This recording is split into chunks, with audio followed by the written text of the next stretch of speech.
Hi.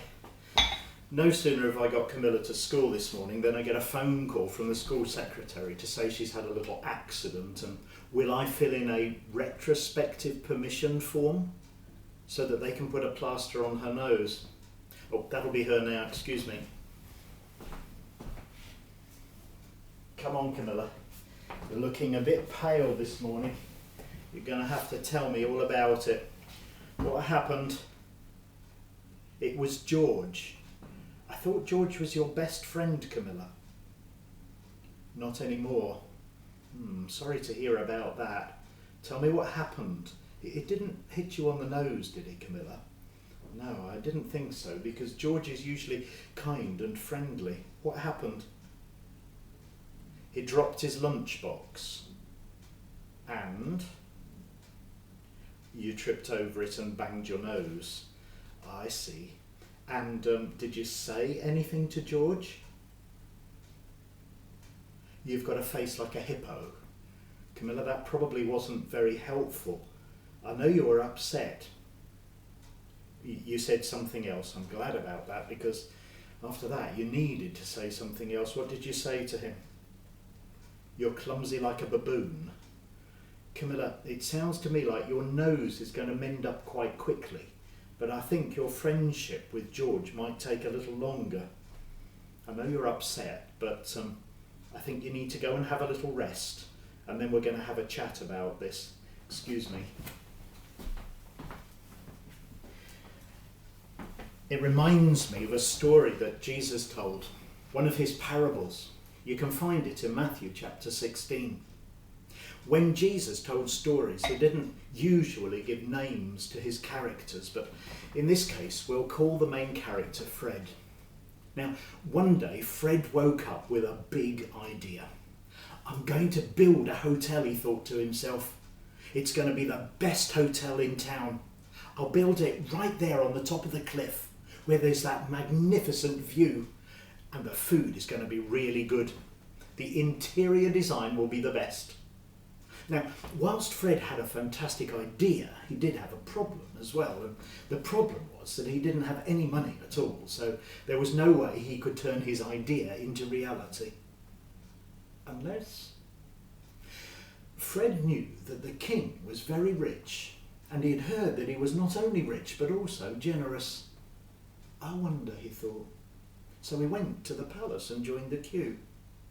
And after a little while, he got an audience with the king. Said the king. How can I help you? Well, said Fred, I've had a very good idea, your majesty. And he told him all about the hotel.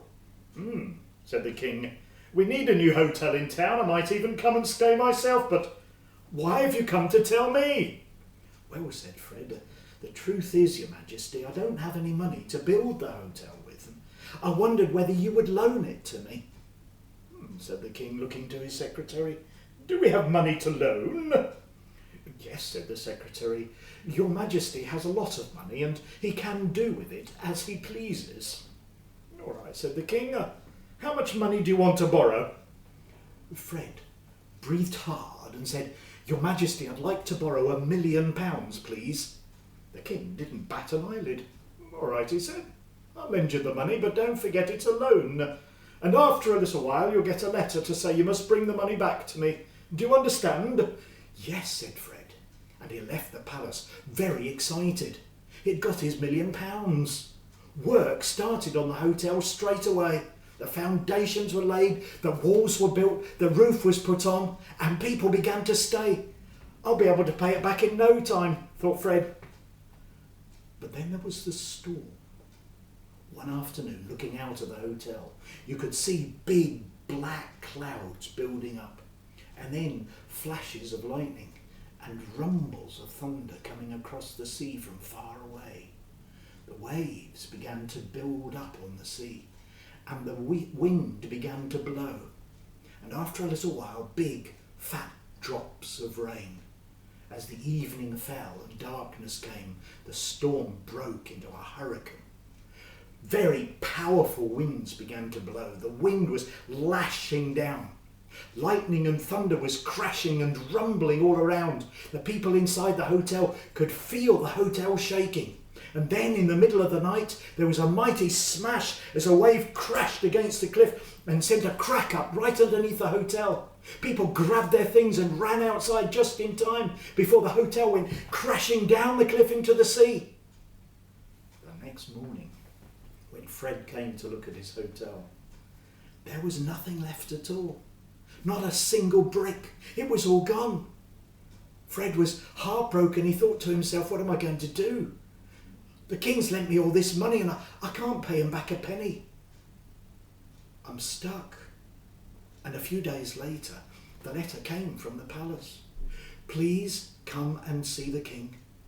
Come on Friday and bring the money you owe him. Well, on Friday, Fred went to the palace and joined the queue. He didn't know what to say. Some people were there with bags of money looking very smug, but not Fred. And soon he was stood there in front of the king. The king turned to his secretary. Well, he said, how much money does this man owe? This man owes £1 million, said the secretary. I can't pay it, said Fred. I built this fantastic hotel. I wish you'd seen it. It was the best in town, but it smashed into the sea. It's all gone, and I've got no money at all. I can't pay you, Your Majesty. The king turned to his secretary. What's to be done to the man who can't afford to pay back his debts, he said. The secretary leafed through the rule book. Here it is, Your Majesty. If a man cannot pay back his debts, he must be thrown into prison along with his whole family until the debt can be paid in full. Fred's face turned pale. He fell to his knees and began to plead with the king. Your Majesty, he said, how can I ever pay you back if you throw me into prison? And please, not my family, they don't deserve it. Just give me a little bit more time. The king thought for a few minutes, and then he looked at Fred. Fred, he said, I've decided what to do. I'm going to cancel your debt and let you go. Off you go. Fred looked at the king. I don't understand, Your Majesty, he said. Are you giving me a little bit more time to pay off the debt? No, said the king, that's not it at all. I've decided to cancel your debt. You don't owe me anything. You can go. Bye. Do you mean I don't have to pay you back a single penny? Said Fred. I think you're getting it, said the king. I've cancelled your debt. Bye-bye. Well, Fred couldn't believe it. And neither could the rest of the people in the palace. Everybody was talking about it. Fred went out onto the steps of the palace and looked out over the city and shouted with a big loud voice, I'm free! He couldn't believe it. By this time word had got all the way down the street and out into the city. Everybody was talking about it. Then, as he came down the steps of the palace, Fred looked across the street and saw Joe. Oi, he shouted. You, Joe, come here. Joe came across the street. Fred remembered that the last time he had come to the palace, he had lent Joe £5 to buy a sandwich. You remember that money I lent you? Said Fred. Oh, yes, said Joe. I bought a sandwich, thank you. It was very kind. I want my money back, said Fred. And I want it now. Joe fumbled in his pockets. I'm sorry, he said. I can't afford to pay you right now. Could I pay you back in a few days' time? No, said Fred. I want the money and I want it now. Up and down the streets, people stopped and turned. They said, isn't that Fred that's just been forgiven £1 million by the king? What's he doing trying to squeeze a fiver out of Joe? Word got back to the palace, and soon the king wanted to see Fred again. When Fred was there, the king said to him, Fred, I'm disappointed. I let you off £1 million, and you can't let Joe off a fiver. When Jesus told the story, he wanted everybody to know that the king is just like God.